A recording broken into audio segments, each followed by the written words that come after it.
ബാലയ്ക്കെതിരെ നിർണായക വെളിപ്പെടുത്തലുമായി എഴുത്തുകാരനായ ലിജേഷ്. മുൻ ഭാര്യ എലിസബത്ത് ഉദയൻ നടത്തിയ ആരോപണങ്ങൾ ശരിയാണെന്ന് വ്യക്തമാക്കിക്കൊണ്ടാണ് ലിജേഷിന്റെ വാക്കുകൾ.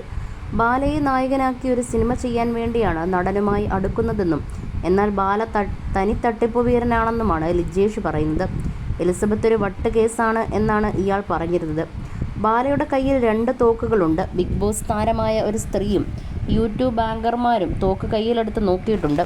ഗസ്റ്റ് ഹൗസിൽ സ്ത്രീകൾ ഉണ്ടാകാറുണ്ട്. ചാരിറ്റിക്കായി വരുന്ന പണമെടുത്ത് ബാല മദ്യപിക്കും. കരൾ ദാതാവിന് പണം കൊടുത്തിട്ടുണ്ട്. ബാലയുടെ സഹോദരൻ സംവിധായകൻ സിരുത്തൈ ശിവയാണ് പണം നൽകിയതെന്നിങ്ങനെ നിരവധി ആരോപണങ്ങളാണ് ലിജേഷ് ഉന്നയിക്കുന്നത്. നമസ്കാരം, എൻ്റെ പേര് ലിജേഷ്. ഞാനൊരു എഴുത്തുകാരനാണ്. ഇപ്പോൾ വിവാദമായിക്കൊണ്ടിരിക്കുന്ന എലിസബത്ത് ബാല വിഷയത്തെപ്പറ്റിയാണ് എനിക്ക് പറയാനുള്ളത്. നിങ്ങൾക്കാർക്കും അറിയാത്ത കുറച്ച് കാര്യങ്ങളാണ് ഞാൻ പറയാൻ പോകുന്നത്. എന്തുകൊണ്ടിങ്ങനെ വ്യക്തമായി പറയുന്നു എന്ന് ചോദിച്ചാൽ 2022 ജൂണിൽ തുടങ്ങി ഏകദേശം ഒരു 2023 ബാലയുടെ സർജറി കഴിഞ്ഞ് അദ്ദേഹം റൂമിലേക്ക് ഡിസ്ചാർജ് ആകുന്ന വരെയുള്ള മുഴുവൻ കാര്യങ്ങൾ എനിക്കറിയാം. 1 വർഷത്തോളം അദ്ദേഹത്തോടൊപ്പം ഞാൻ ഉണ്ടായിരുന്നു. ജൂൺ തുടങ്ങി ബാലയെ പരിചയമുണ്ട്. പലതവണ കഥ പറയാനായി അമൃതയുടെ അടുത്തുള്ള ഇദ്ദേഹത്തിൻ്റെ ഫ്ലാറ്റിലാണ് ആദ്യം പോയിക്കൊണ്ടിരുന്നത്. പിന്നെ ഞാൻ പോയത് മെട്രോ പില്ലർ നമ്പർ 511 നേരെ മുമ്പിലായി ധനലക്ഷ്മിയുടെ അടുത്തുള്ള ബാലയുടെ പുതിയ ഫ്ലാറ്റിലാണ്. പാലാരിവട്ടത്തെ ഫ്ലാറ്റ്. അവിടെ പലവട്ടം കഥ പറയാൻ പോയിട്ടുണ്ട്. 2022 സെപ്റ്റംബർ 19 നടത്തിയ ബാലയുടെ ബർത്ത്ഡേ വീഡിയോയിൽ നിങ്ങൾക്കെന്നെ കാണാൻ പറ്റും. ഇപ്പോൾ ഈ വീഡിയോ ചെയ്യുമ്പോൾ ഇതിൽ എത്രമാത്രം ഭീഷണി വരുമെന്നും എനിക്കറിയാം. എനിക്കറിയാവുന്ന ബാലയെക്കുറിച്ച് മറ്റാർക്കും അറിയാത്ത കുറേയേറെ സത്യങ്ങളുണ്ട്. ചിലപ്പോൾ അത് എലിസബത്തിന് അറിയാവുന്നതായിരിക്കാം. അത്തരം കാര്യങ്ങൾ ഞാൻ നിങ്ങളോട് ഷെയർ ചെയ്യുമ്പോൾ എൻ്റെ ജീവന് ഭീഷണി ഉണ്ടാവുമോ, എന്നെ ഇയാൾ വണ്ടി ഇടിച്ച് കൊല്ലുമോ, ഡ്രഗ് കേസിൽ പെടുത്തുമോ, അല്ലെങ്കിൽ കൊട്ടേഷൻ കൊടുക്കുമോ, ഇതൊന്നും അറിയില്ല. എൻ്റെ മുമ്പിൽ വെച്ച് തന്നെ പലവട്ടം ഇദ്ദേഹത്തിന് ഉപദ്രവകാരികളായിട്ടുള്ള പലരെയും വകവരുത്താൻ ശ്രമിച്ചിട്ടുണ്ട്. ഈ ബാല നല്ല രീതിയിൽ കുടിക്കുന്ന ഒരു വ്യക്തിയാണ്. ഞാൻ തന്നെ മദ്യം വാങ്ങിക്കൊണ്ട് കൊടുത്തിട്ടുണ്ട്. ഇദ്ദേഹത്തിൻ്റെ ATM കാർഡ് തന്നിട്ട് അത് കൊണ്ടുപോയി ഡെയിലി ഒരു 30 ബിയർ വെച്ച് ദിവസവും വാങ്ങിക്കൊടുത്തുകൊണ്ടിരുന്ന വ്യക്തിയാണ് ഞാൻ. ഒപ്പം ഞാനും കുടിച്ചിട്ടുണ്ട്. ബാല 5 എണ്ണം കുടിക്കുമ്പോൾ ഞാൻ ചിലപ്പോൾ 1 എണ്ണം കുടിക്കും. ഇദ്ദേഹത്തിനെ പറ്റി എനിക്കറിയാവുന്ന എല്ലാ കാര്യങ്ങളും ഞാൻ ഓരോ വീഡിയോ വെച്ച് ചെയ്യുന്നതായിരിക്കും. പാലാരിവട്ടം ഫ്ലാറ്റിൽ ഇദ്ദേഹത്തിൻ്റെ ബർത്ത്ഡേ ആഘോഷിക്കാൻ പോയിരുന്നു.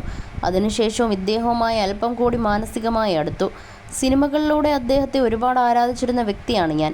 പരിചയപ്പെടുന്ന സമയത്ത് ബാലസാർ എന്നാണ് വിളിച്ചിരുന്നത്. പിന്നെ കയ്യിലിരിപ്പ് കണ്ട് കുറേ കഴിഞ്ഞപ്പോൾ അത് ബാലച്ചേട്ടനായി.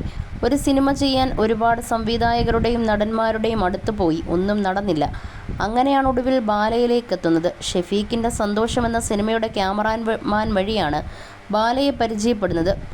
പിറന്നാൾ സമയത്ത് അവിടെ എലിസബത്ത് ഇല്ല. മാധ്യമങ്ങളെല്ലാം എലിസബത്ത് എവിടെ എന്ന് ചോദിച്ചുകൊണ്ടിരിക്കുന്ന സമയത്താണ് ഞാൻ അവിടെ എത്തിയത്. ബാലയുടെ ഡ്രൈവറായിരുന്ന ജെയ്സൺ പോയി എലിസബത്തിനെ വിളിച്ചുകൊണ്ട് വരികയായിരുന്നു. എലിസബത്ത് ഒരു വട്ട് കേസാണ് എന്നാണ് ഇദ്ദേഹം എന്നോട് പറഞ്ഞിരുന്നത്. ആഘോഷം കഴിഞ്ഞ് യൂട്യൂബ് ടീമുകളെല്ലാവരും പോയി. ഭക്ഷണമൊക്കെ കഴിഞ്ഞപ്പോൾ ഇദ്ദേഹം എൻ്റെ അടുത്ത് വന്ന് കെട്ടിപ്പിടിച്ച് കരഞ്ഞു പറഞ്ഞിട്ടുണ്ട്, എനിക്കൊരു കുട്ടി ഉണ്ടാവില്ല, എലിസബത്തിന് കുട്ടികളുണ്ടാവില്ല, അവളൊരു വട്ട് ലൂസാണെന്നൊക്കെ. ഭാര്യയെ പൊന്നുപോലെ നോക്കുന്ന ഒരു നായകനായിരിക്കണം നമ്മുടെ കഥയിൽ ഉണ്ടാകേണ്ടതെന്നൊക്കെ ബാല പറയുമായിരുന്നു. അത് വെച്ച് ഞാൻ എഴുതിയ സിനിമയാണ് ആമുഖ അരവിന്ദാക്ഷ എന്ന സ്ക്രിപ്റ്റ്. ജനുവരി തുടക്കത്തിൽ ഞാൻ സ്ക്രിപ്റ്റ് പൂർത്തിയാക്കി. വീണ്ടും ബാലയെ കാണാൻ പോയി. അപ്പോൾ സീരിയലിൽ വളരെ പ്രശസ്തനായ ഒരു നടൻ അവിടെ ഉണ്ടായിരുന്നു. അയാളെ നിങ്ങൾ ബാലയുടെ വീഡിയോയിലൊക്കെ കണ്ടിട്ടുണ്ട്. ബാലയുടെ കയ്യിൽ 2 തോക്കുണ്ട്. ഒന്ന് എയർ ഗൺ, മറ്റേത് ഒറിജിനൽ തോക്ക്. കയ്യിൽ കൊണ്ട് നടക്കുന്ന ഒരു ബാഗിൽ എപ്പോഴും തോക്കുണ്ടാകും. ഇയാൾ കൂടെ ഇരിക്കുന്ന ആളുകളെ വെച്ചാണ് ഇതിൻ്റെ വീഡിയോ ചെയ്യുന്നത്. അങ്ങനെയാണ് എലിസബത്തിനെ വെച്ച് ഓരോ വീഡിയോയും ചെയ്യുന്നതും. ഈ വീഡിയോയിൽ ഇരിക്കുന്ന ആളുകൾക്ക് അത് മനസ്സിലാകില്ല. നാളെ അവർ പ്രതികളാകും. എലിസബത്തിനെ കൊണ്ടാണ് ഇയാൾ പ്രതിഫലമൊക്കെ ചോദിപ്പിക്കുന്നത്. ബാലയുടെ ഫ്ലാറ്റിൽ വന്ന അന്ന് മുതൽ പരിപാടിക്ക് പോയപ്പോൾ എന്നെയാണ് ഫ്ലാറ്റ് ഏൽപ്പിച്ചത്. ലിജേഷ് ഇവിടെ ഇരുന്നാൽ മതി, ഫുഡിന് ഇവിടെയെല്ലാം വേലക്കാർ ഉണ്ടെന്നൊക്കെ പറയും. എലിസബത്ത് പറയുന്ന ഗസ്റ്റ് ഹൗസിലേക്ക് അന്ന് ഇയാൾ പോയപ്പോൾ ഇയാളുടെ കയ്യിൽ തോക്കുണ്ട്. ഗസ്റ്റ് ഹൗസിൽ ഞങ്ങൾ ചെയ്യുമ്പോൾ ബിഗ് ബോസ് പരിപാടിയിൽ വന്നിട്ടുള്ള ഷോർട്ട് ഫിലിമിലൂടെ ഒക്കെ പ്രശസ്തയായ ഒരു സ്ത്രീയും മറ്റു കുറച്ച് സ്ത്രീകളും ഉണ്ടായിരുന്നു. അവരെല്ലാം ഈ തോക്ക് കണ്ടിട്ടുണ്ട്.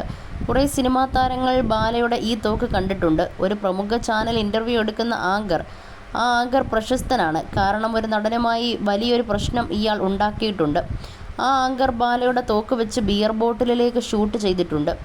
കൂടെയുണ്ടായിരുന്ന കുറച്ച് ആങ്കേഴ്സും അവരുടെ ക്രൂവും എല്ലാം ഈ തോക്ക് പിടിച്ചു നോക്കിയിട്ടുണ്ട്. എയർ ഗൺ കൊണ്ടാണ് അയാൾ ഷൂട്ട് ചെയ്തത്. മറ്റേ തോക്ക് ചോദിച്ചപ്പോൾ ബാല കൊടുത്തില്ല. കാരണം അത് പൊട്ടും എന്ന് പറഞ്ഞു. ഗസ്റ്റ് ഹൗസിലെ ഒരു റൂം അയാൾ തുറന്നില്ല. കാരണം ആ റൂമിൽ 2 സ്ത്രീകളുണ്ടായിരുന്നു. അതുകൊണ്ടാണ് തുറക്കാത്തത്. ബാലയുടെ ഹോം ടൂർ എടുത്ത് നോക്കിയാൽ കാണാം. ആ സമയത്ത് ഞാൻ സൈഡിലേക്ക് മാറി നിന്നു. ചെകുത്താനും ആറാട്ടണ്ണനും ബാലയുടെ തോക്ക് കണ്ടിട്ടുണ്ട്. ഇവർ ഇനി ഇതൊക്കെ പറയുമോ എന്ന് എനിക്കറിയില്ല. ഞങ്ങളൊരു ബെൽറ്റ് എന്ന് പറയുന്ന സമയത്ത് ബാലയും ആറാട്ടണ്ണനും ഞാനും സീക്രട്ട് ഏജൻറ്റും അയാളുടെ കൂടെയുള്ള ഒരു വ്യക്തിയും ഉണ്ടായിരുന്നു. ബാലയുടെ കയ്യിൽ തോക്കുണ്ട്. അതെൻ്റെ കണ്ണുകൊണ്ട് കണ്ടതാണ്. പിടിച്ചു നോക്കിയതുമാണ്. ബാലയുടെ കയ്യിൽ ഒറിജിനൽ തോക്കുണ്ട്. അതിന് ലൈസൻസുമില്ല. പിന്നെ ആ സംഭവം നടന്ന ദിവസം ബാല മാരിയറ്റിലേക്ക് കാർ ഓടിച്ചു പോയി. കാർ ഓടിച്ചു പോകുന്നത് കണ്ടിട്ട് എലിസബത്തിന് പേടിയായി എന്ന് പറഞ്ഞില്ലേ? ഞാൻ നിങ്ങളോടൊരു കാര്യം പറയാം. 2012 ബാലയുടെ ഡ്രൈവിംഗ് ലൈസൻസ് കട്ടായി കിടക്കുന്നതാണ്. നിങ്ങൾ എവിടെ വേണമെങ്കിലും ചെക്ക് ചെയ്തോളൂ. യൂട്യൂബ് ചാനലിൻ്റെ ഹോം ടൂർ നടക്കുന്ന സമയത്ത് ബാലയുടെ റൂമിൻ്റെ ഉള്ളിൽ 2 സ്ത്രീകളുണ്ടായിരുന്നുവെന്ന് പറഞ്ഞല്ലോ. ഒന്ന് പാലക്കാട് നിന്നുള്ള ഒരു ജൂനിയർ ആർട്ടിസ്റ്റ്. ആ സ്ത്രീകളെ ഞാൻ ആദ്യമായിട്ടാണ് കാണുന്നത്. ഇവരുടെ പേരൊന്നും പറയുന്നില്ല. ആ പേര് പറഞ്ഞ് പുതിയ കുഴപ്പങ്ങളിൽ ചെന്ന് ചാടാനും ആഗ്രഹിക്കുന്നില്ല. ബാലയ്ക്ക് സ്ത്രീ വിഷയമുണ്ടോ എന്ന് ചോദിച്ചാൽ ഇഷ്ടം പോലെയുണ്ട്. ഒരുപാട് വിഷയങ്ങളുണ്ട്. ഞാൻ അവിടെ താമസിച്ചിരുന്ന കാലഘട്ടത്തിൽ അവിടെ പല സ്ത്രീകൾ വന്ന് കയറുന്നത് എനിക്കറിയാം. ഇതൊക്കെ നിങ്ങൾക്കറിയണമെങ്കിൽ നിങ്ങൾ പുറത്തുള്ള സെക്യൂരിറ്റിയോടൊന്ന് ചോദിച്ചു നോക്കിയാൽ മതി. അവിടെയുള്ള തമ്പിച്ചേട്ടൻ എന്ന് പറഞ്ഞ ഒരാളോട് ചോദിച്ചാൽ അറിയാം. എലിസബത്ത് എത്ര ദിവസം കരഞ്ഞ് പുറത്തു നിൽക്കുന്നത് ഞാൻ കണ്ടിട്ടുണ്ടെന്നറിയാമോ? പല സ്ത്രീകൾ കയറുന്നതും ഇതേപോലെ ഉപദ്രവിക്കുന്നതായിട്ടുള്ള കാര്യങ്ങളെല്ലാം തന്നെ എനിക്ക് വിശദമായിട്ടറിയാം. എനിക്കെതിരെയും ഇഷ്ടം പോലെ പണി വെച്ചിട്ടുണ്ട്. എലിസബത്തിനെ രണ്ടാമത് വിളിച്ചു കൊണ്ടുവന്ന് വലിയൊരു പ്രശ്നമൊക്കെ ഉണ്ടാക്കിയിരുന്നു. സ്വന്തം മകളുടെ ഒരു ഫോട്ടോ പോലും ബാലയുടെ ഫ്ലാറ്റിലില്ല. ഈ കുട്ടിക്ക് കൊടുക്കാനുള്ള 12 ലക്ഷം കൊടുക്കാതെ ഇപ്പോൾ വഞ്ചനാ കേസിൽ കിടക്കുകയാണ്. പേപ്പർ തിരുത്തി കോടതിയെ വരെ ഇത്തരത്തിൽ കബളിപ്പിക്കാൻ ശ്രമിക്കുന്ന ബാലയ്ക്ക് ഒരുപാട് ഗുണ്ടായിസമൊക്കെ എറണാകുളത്തുണ്ട്. കേരളത്തിലും തമിഴ്നാട്ടിലും ഒരുപാട് ഗുണ്ടാപ്പടകളുമുണ്ട്.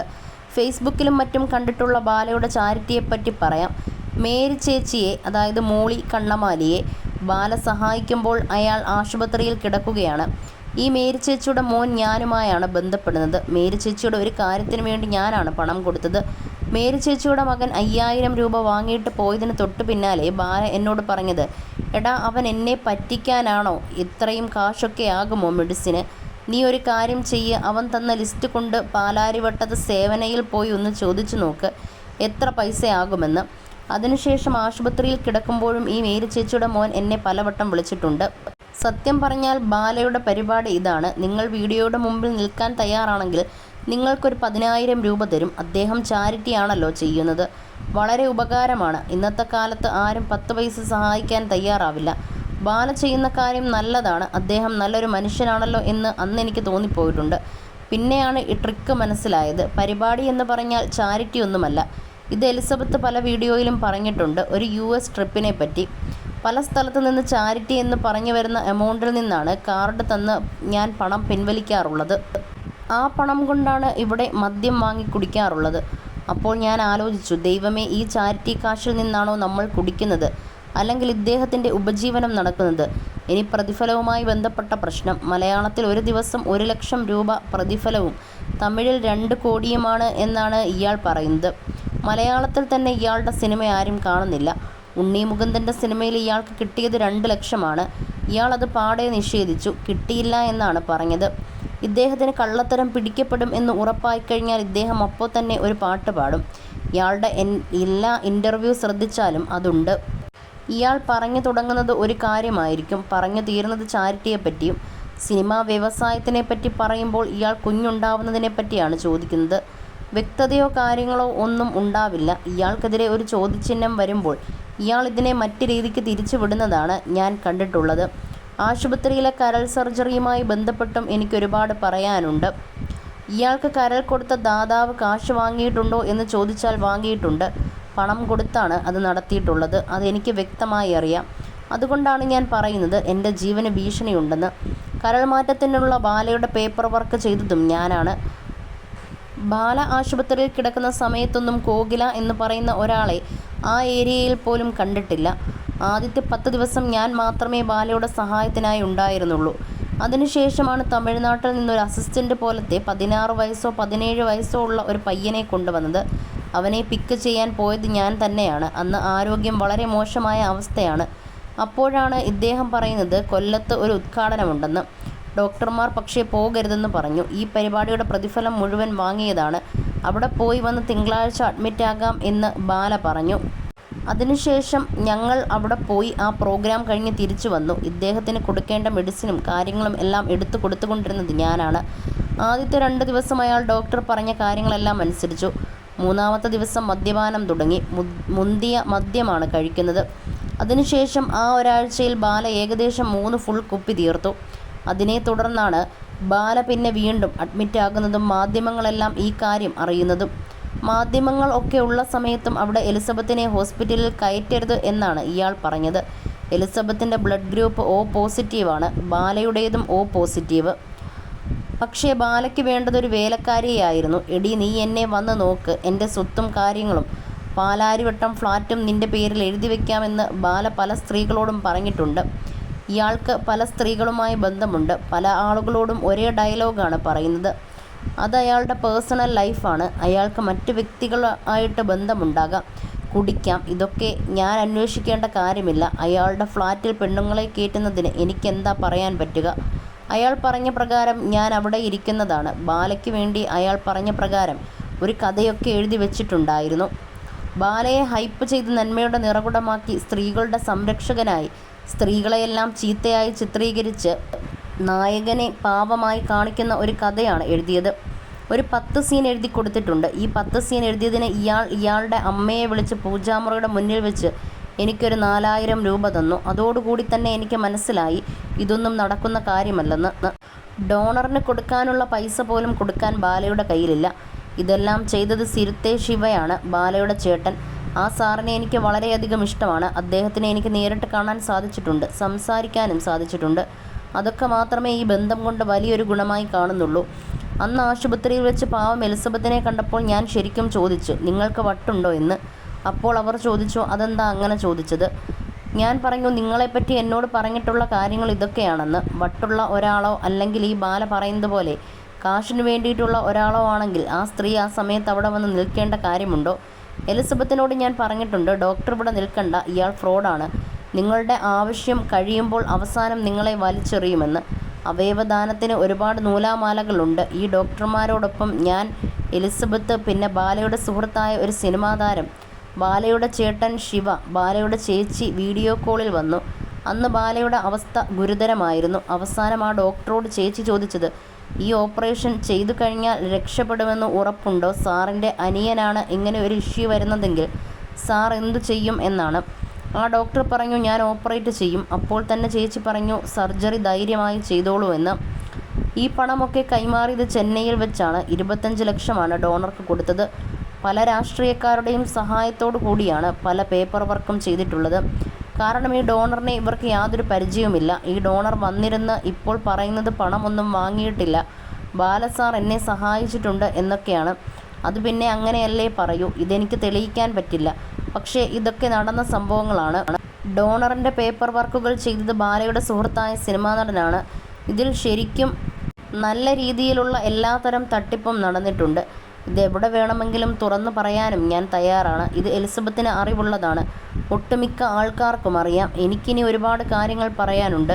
ഞാൻ വരുന്ന വീഡിയോയിലെല്ലാം പറയും. എൻ്റെ ചാനൽ പോകുമോ എന്നറിയില്ല, ഇനി ഞാൻ ഉണ്ടാകുമോ എന്നറിയില്ല. ഇതെവിടെയും ഞാൻ പറയാൻ തയ്യാറാണെന്നും ലിജേഷ് പറയുന്നു.